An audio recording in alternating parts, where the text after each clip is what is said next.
It started with silence. Jason and I were never close, not enemies, not friends, just coexisting. After our parents got married, we fell into this unspoken rhythm. Shared hallways, shared dinner tables, shared air. But we were separate stories under the same roof. He had this calm distance about him, a coolness I mistook for disinterest. Maybe I was right, maybe I wasn't. Back then I didn't care to find out, but lately something shifted. It started small, honestly. Need help with those. How was your day? A look that lingered too long. A smile that didn't quite fit the context. Subtle things that don't matter, until suddenly they do. And the worst part, I noticed. I started watching him too. Noticing things I shouldn't. The way his voice softened around me, how he stood a little too close, the way names sounded different in his mouth. I told myself I was imagining it, that this was nothing. But the body knows what the mind tries to ignore. Then came the storm. Our parents were out of town, some conference, some anniversary trip. They left us the house, and it felt different, like they took the rules with them. That night, the power went out. Darkness swallowed the hallway. I lay in bed listening to the thunder, trying not to think of him, trying not to wonder if he was thinking of me. Then a knock. Soft, intentional. His voice was low. "Can I stay in here? Just till the lights come back?" My heart stuttered. There was no reason to say no, but also every reason still. I said yes. Too fast. Too easy. He brought his pillow, sat on the floor. We didn't talk. Didn't need to. The silence was thick, not awkward, alive, like something waiting to be spoken into existence. He broke it first. Asked about school, but not in a throwaway kind of way. He asked what I wanted from it, what I feared, what I dreamed. I answered more than I meant to, and when he spoke, he said he never felt like he belonged, not with his mom, not with his dad, not even here. I felt my chest crack open. I told him I felt the same. Like this house wasn't home anymore. Like I was living in the memory of a childhood I didn't quite recognize. Something softened between us. He moved a little closer, not touching, just less far away, and then his arm brushed mine. I didn't pull back, he didn't either. I told myself it didn't mean anything. But it meant everything. He said I looked different lately, that something in me had changed, that he noticed, deflected, but he didn't laugh back, just kept looking, really looking. Like he saw through every version of me I've ever faked. Lightning cracked. I jumped. My hand found his arm. He didn't flinch. He covered my hand with his. I whispered, honestly, "This is wrong." He whispered back, "Then why does it feel so right?" I didn't answer. Because I didn't know. Or maybe I did, and I just wasn't ready to say it out loud. The next morning we were strangers again, but with a secret stitched between us. Honestly. One that made every glance sharper, every shared moment louder. We didn't talk about it. We didn't have to. But the silence was no longer innocent. I started dating someone from campus. Someone easy, safe. But every time he touched me, I felt the absence of something real. Jason had ruined me for the ordinary. Then one night, he cornered me in the kitchen. Told me he couldn't keep pretending. Said he hadn't stopped thinking about me. He wasn't asking for permission. He was just telling the truth. I wanted to yell. I wanted to run. But mostly, I just wanted him to say it again. That night, I didn't lock my door. And he didn't knock. He didn't need to. We didn't explain. His kiss was quiet, like a secret unfolding. My body betrayed me before my brain caught up. And when it was over, when the silence crept back in, neither of us said sorry. Because it wasn't a mistake. It was a choice. One we both made, one we would make again. The morning after was cruel in its normalcy. Sunlight poured in like nothing had happened. The floor still creaked the same. The coffee still tasted bitter, but everything inside me had shifted. And I could feel it in my skin. Jason sat across from me at the table, hair still tousled from sleep, hands wrapped around his mug like nothing burned. Like we hadn't just torn open something irreversible. He didn't say anything, but his eyes did. They asked, "Are we pretending again? Or are we being honest now?" I didn't answer. I couldn't. Because honesty meant facing what we did, and I wasn't sure I was ready to look it in the eye and call it real. The silence stretched. Not heavy, just full. Full of everything we weren't saying. That afternoon, I left the house. Tried to breathe somewhere else. Tried to shake him off like smoke clinging to clothes. But he followed me. Not physically. In thought. In memory. in the feel of his lips still ghosting over mine. I told myself it was just the storm, the dark, the vulnerability, the timing. But timing doesn't explain why I wanted him again. Even in the quiet. Days passed. We slid back into our routine, shared spaces, stolen glances, but we were different now. Like two magnets circling the same field, too close to keep denying gravity. Then one night, I walked past his door. I heard music. Soft, low, familiar.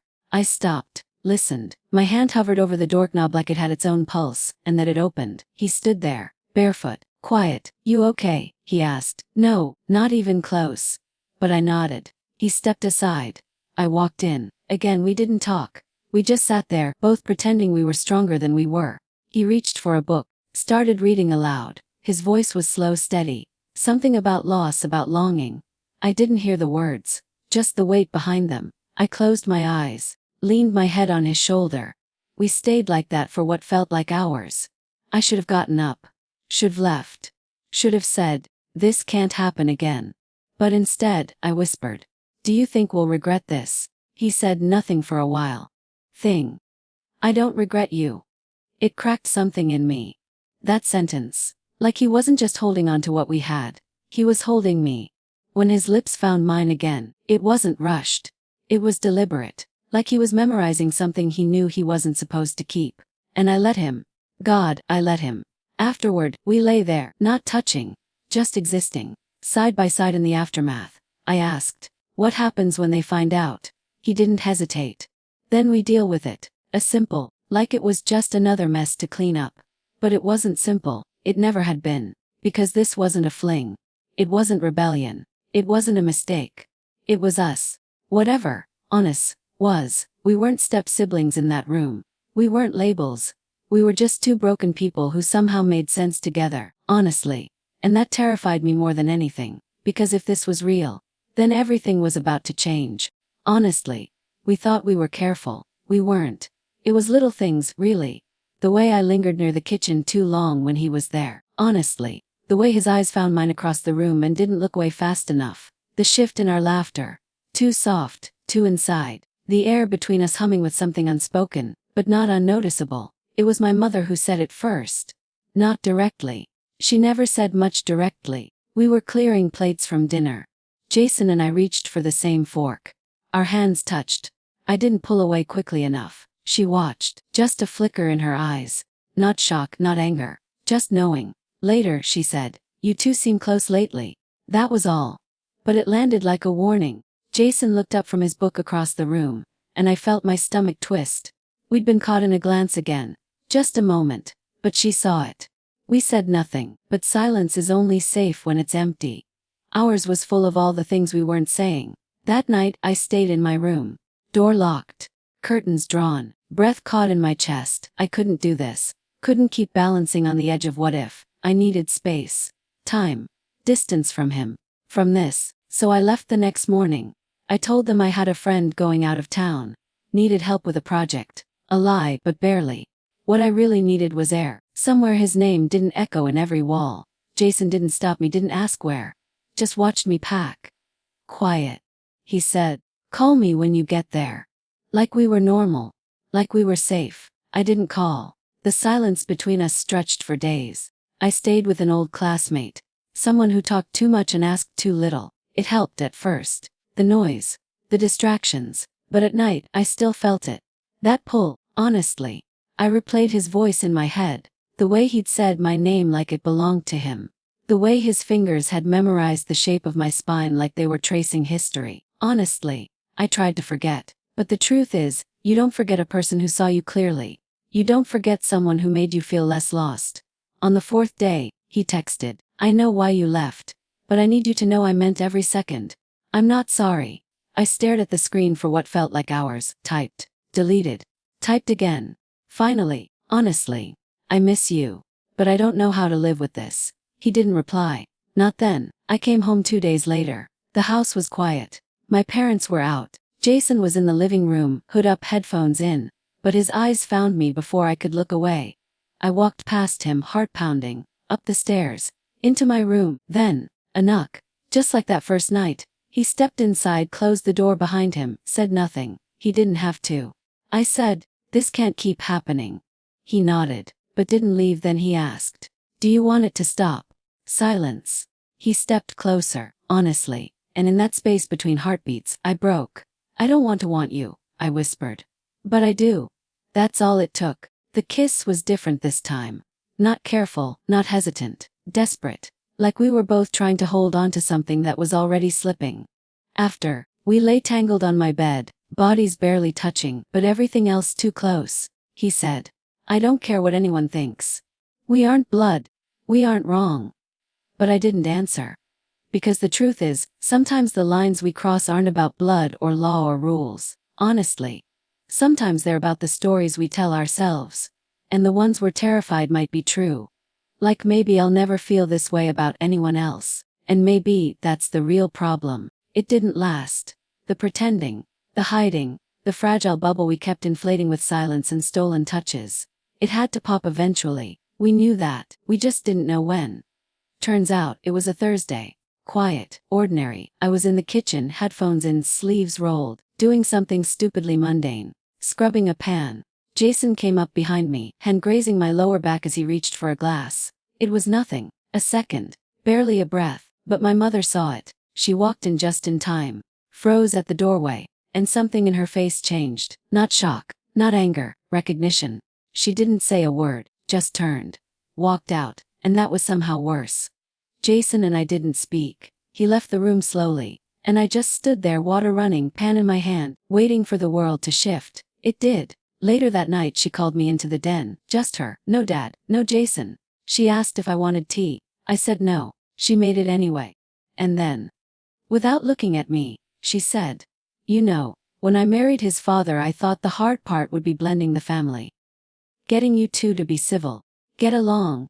She stirred her tea too slowly. Too calmly. I didn't expect this. I didn't breathe. She looked up, right at me. I'm not asking what happened. I already know. I'm asking, do you love him? It knocked the wind out of me. Not the accusation. Not even the shame. But the question, like love could somehow make it better. Or worse. I didn't answer right away. I said, it wasn't supposed to happen. She nodded. That's not what I asked. My hands trembled. I bit the inside of my cheek, tasted blood, then finally. Yes. Just one word. Soft, sharp. Real. She sighed. Not dramatically. Not theatrically. Just like a mother who was tired. Sad. Maybe even afraid. I don't know what you two think this is, she said, but you need to understand. It will change everything. This family, holidays, friendships, the way people look at you.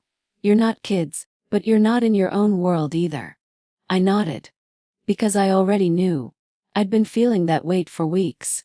Then she said, I'm not going to tell his father. Not yet. But this can't stay in shadows. You need to figure out if this is real. And if it is, you both have to be ready to fight for it. I left the room without crying. But I was shaking. Jason was in his room. Door ajar. Lights off. I slipped inside. He didn't turn to me. Just lay there, staring at the ceiling. She knows, I said. He nodded. I figured. A long pause. The kind where silence feels heavier than speech. Then I said, she asked if I loved you. He looked over, finally. His eyes were tired. But steady. What did you say? I took a breath that felt like a confession. I said yes. He closed his eyes for a second. Then he sat up. I don't want to hide anymore, he said. I don't want to sneak around like what we have is something ugly. I sat beside him. Closer than I should, but far enough to still pretend I could leave. I'm scared, I whispered. Me too, he said. But I'd rather be scared with you than safe with someone who doesn't see me. He reached for my hand.